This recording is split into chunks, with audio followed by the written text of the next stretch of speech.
ก็ไปเลยพดเกลือปัดนี่แล้วก็ย่างเข้าเลยเด้อหาห้องหมอเพิ่นไปกวดกันพี่น้องเอ้ยแม่นละแล้วลูกเข้าไปได้เลยเข้าไปได้เลยจังซั่นแหละพี่น้องเนาะตอนนี้แม่ค้ากำลัง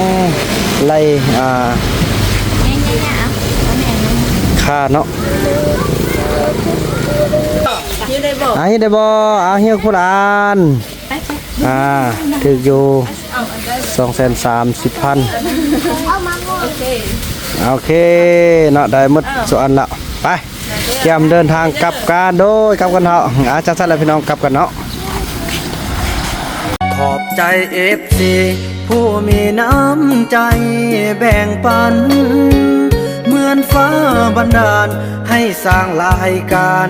นี้มาสวยเหลือคนทุกข์คนจนหรือคนด้อยกว่าด้วยแห่งศรัทธาบุญนำพาได้มาร่วมทาง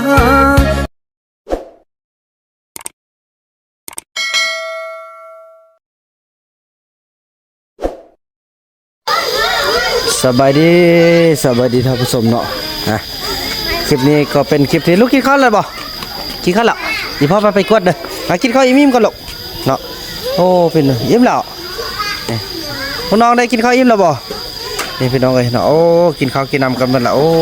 พี่น้องเห็นความทุ่มเทของแม่บ่าวผู้นำพี่น้องเอ้ยเนาะบ่จักน้ำบ่จักในบ่จักโอ้หลายๆคนพี่น้องเอ้ยทำหน้าที่ที่สอบของไฟของมันก็ถือว่าคลิปนี้ก็จะพาทางลูกสาวเต้าไปกวดเนาะพี่น้องเนาะนี่พี่น้องเอ้ยนี่มองลูกพอเบิ่งไปกวดแล้วก็ไปซื้อยากินเนาะขอบคุณทางแม่ติ่มเนาะอยู่ทางญี่ปุ่นพี่น้องเอ้ยเนาะ FC ทางฝั่งไทยแต่ใส่อยู่ญี่ปุ่นเพิ่นได้ส่งเงินมาช่วยจำนวน500 บาทพี่น้องเอ้ยเนาะขอบคุณทางแม่ติ่มหลายๆเด้อเนาะจังซี่แล้วพี่น้องก็จะได้ขอบแม่ก่อนพาเพิ่นไปกวดก่อนเนาะเพราะว่าใกล้จะฮอดโมงเลิกโรงเรียนละพอ11:30 นแล้วพี่น้องเอ้ยเนาะนี่โอ้กินมีกันเนาะนี่แหละพี่น้องเอ้ยเลี้ยงเด็กน้อยโอ้ยุ่งขนาดเนาะโตลูกว่าลูกยุ่งกันจังบ่เท่านี้อันนี้บ่จักคนให้บ่จักคนอยากเมื่อบ้าน ทุกอย่างเลยพี่น้องเอ้ยกินข้าวกินน้ำกันมั้ยบางคนก็ดื้อบางคนก็สู้แนวนะแม่เนาะโตบ่ทำเมื่อก็ได้ละบ่ทำเมื่อละบ้านนี้ก่อนบ้านนี้พ่อก็มานี่เต็มเนาะไปมานี่แล้วแม่เด้อลูกอันพาไปกวดกันอันนั้นก็ปุกกี้กับอันไอเดียว่าอยากไปนำญาติแล้วเนาะบอกไปยินข้าวเด้อไปกวดโดยไปกวดแค่เป็นตุ้มกวดกินยาบนไปบวชญาติแล้วเนาะบอกเขายินข้าวเนาะนึกว่าเขาอยากไปนำจะหักมือนึงเขากันเลยเนาะถ้ามือนึงก่อนบอกเต้าหน่อยก่อนบอกอันเพราะไอเดียกับปุกกี้พี่น้องอยากไปนำเต้าลูกถ้าปุกกี้หน่อยนึงก่อนถ้าปุกกี้ก่อนนี่จะไปพาไปกวดถ้าปุกกี้กับไอเดียนิดนึงก่อนปุกกี้กับไอเดียอยากไปนำพาไปนึงก่อนเนาะมือนึงมันก็เลิกแล้วพี่น้องพอ11 โมงป้ายแล้ว11 โมงครึ่งแล้วเนาะมือนึงมันก็เลิกแล้วน้าลูกเนาะพาปุกกี้กับอันเดียกันเนาะจังสั้นแล้วพี่น้องไปเข้าไปที่ทุกคนเลยตาย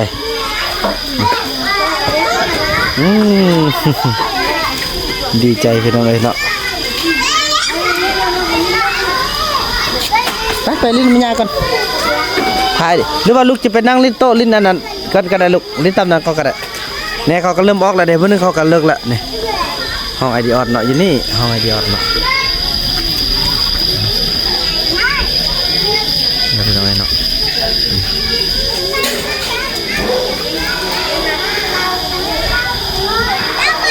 กลิ้นน้ำโอ้พี่น้องเห็นความนี่แหละพี่น้องคำว่าในคู่เนาะเป็นผู้ที่อดทนที่แท้พี่น้องเลยเนาะอดทนอดกันอดสู้สร้างคนให้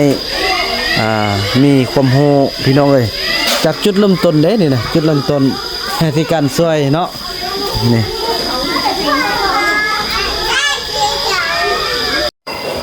พี่น้องเอ้ยแล้วก็รอถ้าเบาหน่อยก็ไปกินข้าวนํแม่เป็นที่เรียบร้อยเนาะเด็กน้อยพวกนั้นก็จิโลมานอนนำหมดเอาพากันไปนอนลุ่มเอาเด้อวันนั้นไอ้นำไปนอนนำเด้อพากันอยากนอนนี่พี่น้องเอ้ยแต่ว่าบ่นอนให้อยู่ทางใต้พุ่นเนาะแล้วบ่าวนั้นปะนี่ปะลูกของอันเสี่ยวบ่ได้พี่น้องเอ้ยมานี่ก็เป็นหายมีแต่อยู่นำบ่าวนั้นเนาะก็ถือว่าบ่ปะข้างปะแอวถ้าปะแล้วก็เป็นให้พร้อมส่วนเต้าน้อยนั่นออกไปเล่นนำหมู่อยู่นอกพุ่นละพี่น้องเนาะนี่ซะเลยนี่หมู่อุ้ยมันเป็นซั่นล่ะโหเอาบ่แม่น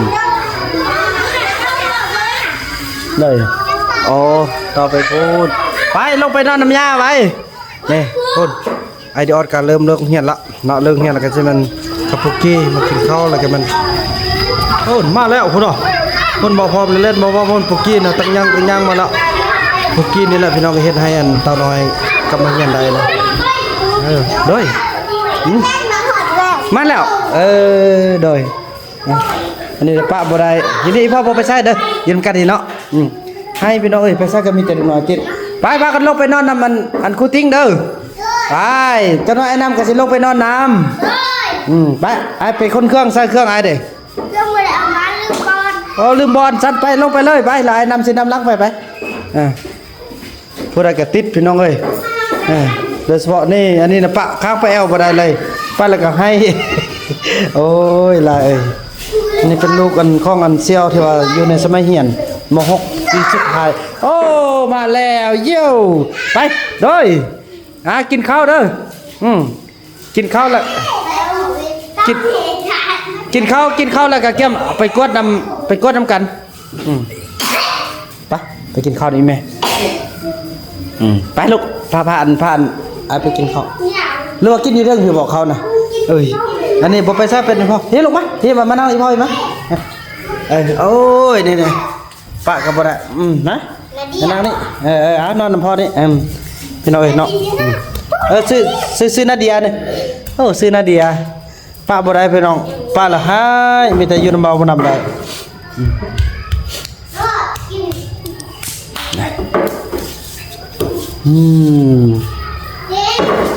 นอนได้โอ้น้องกระติดอีพ่อเนาะคือกับเต่าน้อยเนาะนี่แม่มาแล้วเอาแก้มกินข้าวแล้วปุกกี้กับอันไอเดียออดกับเต่าน้อยไปอันนั้นไปนำไปกวดอันนี้ยันจะไปนะยันจะให้ไปนำอยู่นี่นะปะข้างไปแอวกันเลยคือกับลูกตัวเองเลยแม่ไปนอนหน้าเด้อจังสั้นแล้วพี่น้องเนาะโอ้พี่น้องเนาะแบบว่าจะให้เพิ่นไปนอนพุ่นหรอมาอีพ่อไปนอนกันเนาะไปนอนกันแป๊บอีพ่อก็ไปนอนนำไปเอาเครื่องพอสิได้ไปกวดพี่น้องแต่ว่าคนเพิ่นให้ไปเสร็จอีพ่อบ่ไปดอกไปนอนกันก่อนเนาะไปนอนกับอีพ่อก็ไปนอนนำนอนก่อนให้นอนรับเฮานอนรับเฮาที่ไปดอยโอ้ปุกกี้ว่าตัวกินนอนรับแล้วก็ไปเลยไปอีพ่อบ่ไปดอกอีพ่อสิพาไปนอนเนาะไปไปนำกันบ่ให้เนาะโอ้ไปเล่นคนนอนอีพ่อนอนนำนอนพูนตอนนอนกันแล้วไปพุ่นละ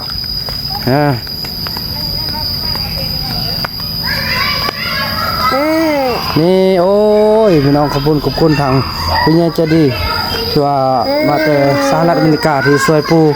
กระเบื้องนี้เนาะเป็นให้เบาบำเป็นสะพานบุญจำนวน800 เหรียญพี่น้องอย่าปักเลยอย่าปักนอนนำกันอย่าปักนอนใส่ลูกชื่อนอนใส่นอนบ่นี่โอเคมาเอาบอลกันเอาแม่เอาปุ๊เนี่ยแม่เพิ่นว่าอยากนอนนี่แม่อยากนอนนี่สิไปให้พ่อปุ้ยพ่อนอนนำเนาะไปนอนเลยพ่อนอนนำโอเคเบาหน่อยจะไปนอนข้างๆนะไอพ่อก็นอนนำเลยบอกให้เด้อไอพ่อก็นอนนำเนาะห้างบ่ได้พี่น้องห้างละให้รับไปเลยรับนอนรับเนาะรับเท่าไรกูก็นอนข้างกันเด้อ นอนเลยคือว่าเฮานอนพอน้องนอนหลับเนาะเราก็ไปกดเนาะนอนหลับนอนหลับเลยเนาะหลับเลยก็ชัดแบบน้องก้มนอนแล้วก็สิแม่นเกี่ยมเลยก้มนอนแล้วก็เกี่ยมเนาะเดินทางหลับเป็นที่เรียบร้อยแล้วพี่น้อยอย่าพักเด้อ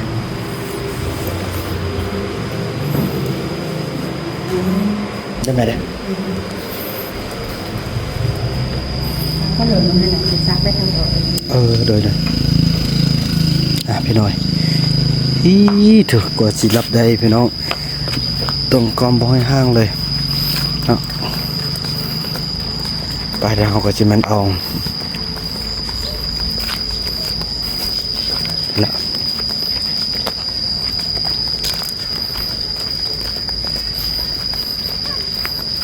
ละมาแล้ว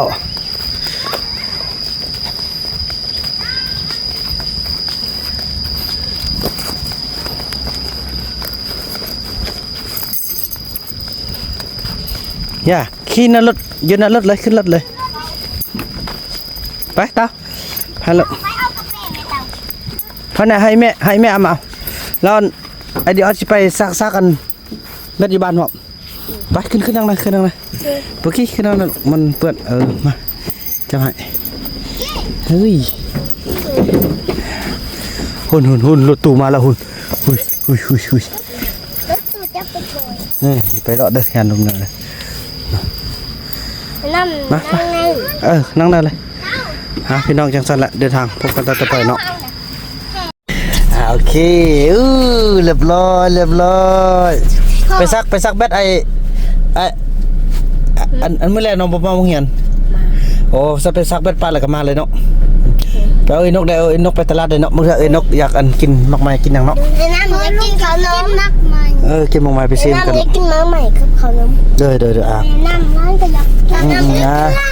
น้ำซื้อเครื่องเนาะไปมานี่เดินทางพี่น้องพี่น้องแล้วก็มาฮอดที่ฮอเคยพาไปเจาะกวนเนาะพี่น้องเนาะก็ถือว่าปุกกี้แล้วก็ทางไอยงไอเดียดินฮาเด้อไปชิพามาลงเลยปุกกี้นะเด้อ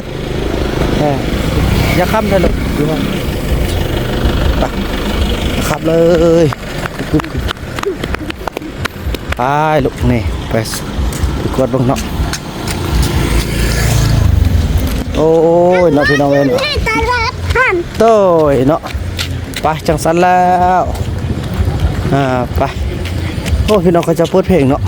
ลูกขึ้นไปเลยขึ้นไปเลยปลดเกลือปั่นแล้วก็ย่างเข้าเลยเด้อหาห้องหมอเพิ่นไปกวดกันพี่น้องเอ้ยแม่นละท่านลูกเข้าไปได้เลยเข้าไปได้เลยจังสันละพี่น้องเนาะตอนนี้เขาก็ได้เดินทางมาฮอดตลาดแล้วพี่น้องเอ้ยโดยเอาบางอย่างได้เบิ้งมักมังงอเอาเด้อเอาเนี่ยเราโลดเอาเอาบ่คนละทุ่งเลยเอาคนละทุ่งเบิ้งไม่ค่าออกมายิบเอาเดี๋ยวว่าไม่ค่านี่ก็ได้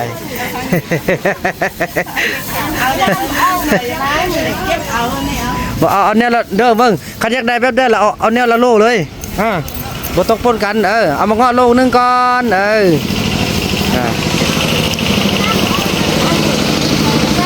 สักคนละทงเนี่ยว่าไอ้ใส่คนละทงคนละเสือน้ำมันราคาคนละราคามากอันนี้ค่ะใส่ห่มนี้นี่ใส่ห่มนี่มันคนละราคากัน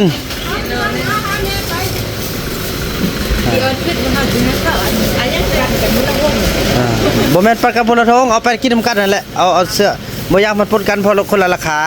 เบิ่งรถเด้อกี้บ่กี้เฮ้ยทงเดียวกินร่วมกันอันนี้นั่นได้ก็กินน้ำกันแล้วก็มักได้เติมมานี่มักแอปเปิ้ลมาเท่าเอาแอปเปิ้ลเติมมา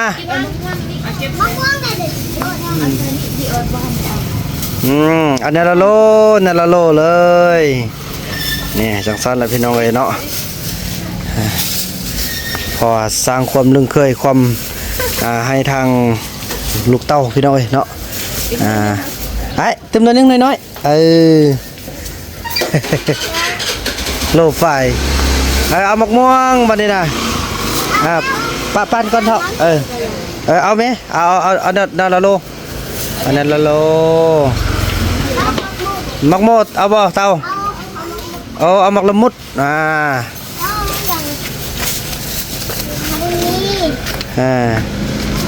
หมักละมดบริเข้าเฮียนตอนซอยสัมตีมีบางมาไปกินอันนี้นะ ถ้าเขาไปได้เอามือเมาอย่าเขาเอาต้มทุกสุกดีเถอะพี่น้องเอ้ยเนาะจังสั้นเลยพี่น้องเนาะแล้วพบกันต่อไปพี่น้องเอ้ยเดี๋ยวโทษพี่น้องได้บอกไม่แล้วบุอยากพากันเข้าเฮียนบัดนี้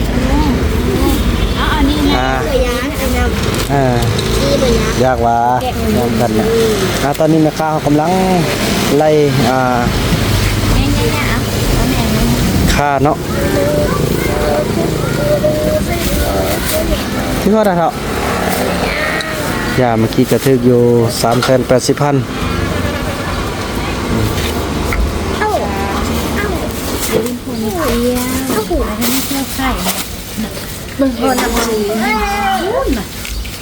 โล6โล5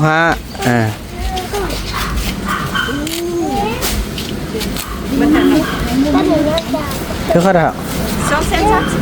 มาข้อ QR เลยครับ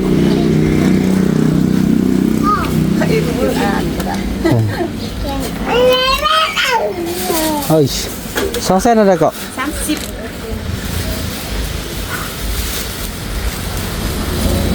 เป็นบัญชีไอ้บอลบ่คือว่ามันบัญชีโตบ่แม่นเนาะเขาโอนเข้าแล้วก็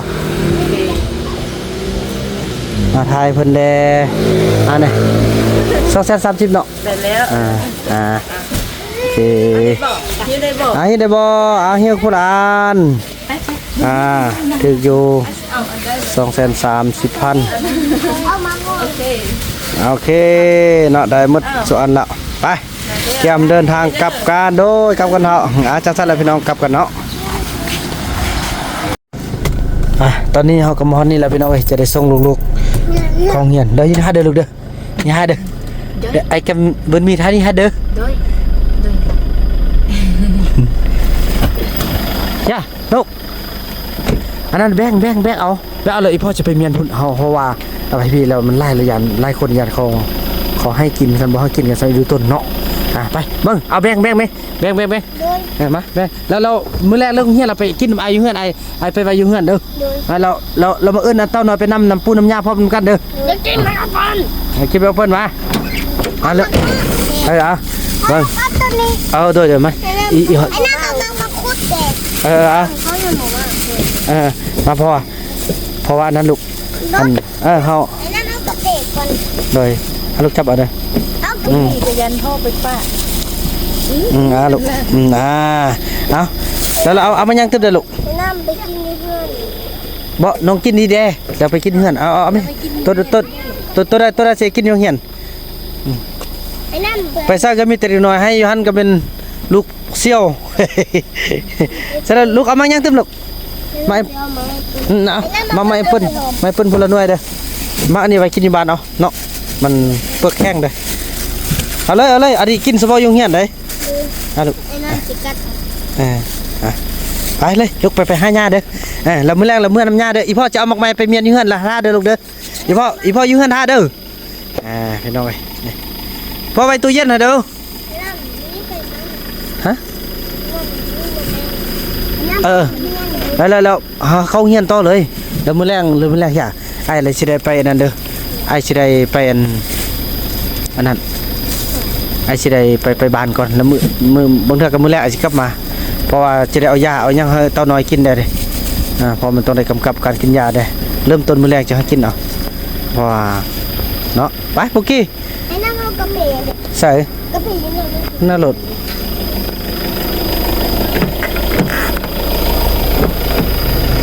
กาแฟ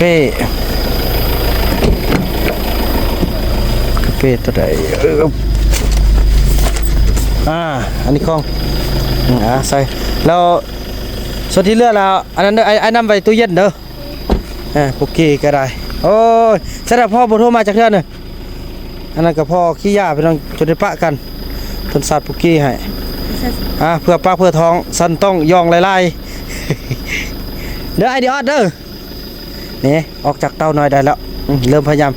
ามมาให้ความอบอุ่นเตาหน่อยเด้อลูกเด้อกี่ย้อนก่อนเราจะตัวนึงแล้วเป็นย้อน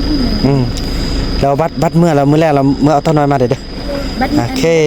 ทุกที่เลิกแล้วก็มาหาน้องเด้ออันนี้จะไปไว้ตู้เย็นเด้อไว้ตู้เย็นเราเมื่อแรกเจอกันเนาะเนาะจังสันแล้วโอ้เห็นบ่ขนาดมือเดียวตอนต้นเช้านี่เบาบ่นำได้เฝ้าท่าจนได้เลิกโรงเรียนพี่น้องเอ้ยเนาะแต่ตอนแรกเฮาสามารถเอาออกได้แล้วก็เริ่มออกได้แล้วพี่น้องเอ้ยเนาะฝากฟังน้ำปูน้ำยาทุกคนพี่น้องเอ้ยจังสันพี่น้องเนาะก็ถือว่าคลิปนี้เนาะเบาบ่นำจะขออนุญาตจบคลิปกันสำนี้ก่อนพี่น้องเอ้ยขอบคุณเด้อทางแม่ติ่มเนาะFC ทางฝั่งไทยแต่อาศัยอยู่ญี่ปุ่นเนาะเพิ่นส่งมาช่วยน้องเต้าจำนวน500 บาทพี่น้องเอ้ยขอบคุณนะแม่หลายๆเนาะ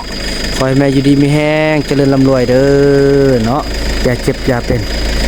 ถือว่าคลิปนี้เบาหนำจะขออนุญาตจบคลิปกันสำนี้ก่อนแล้วก็พบกันใหม่ในคลิปต่อไปเนาะคลิปนี้เบาหนำขอกล่าวคำว่าสบายดี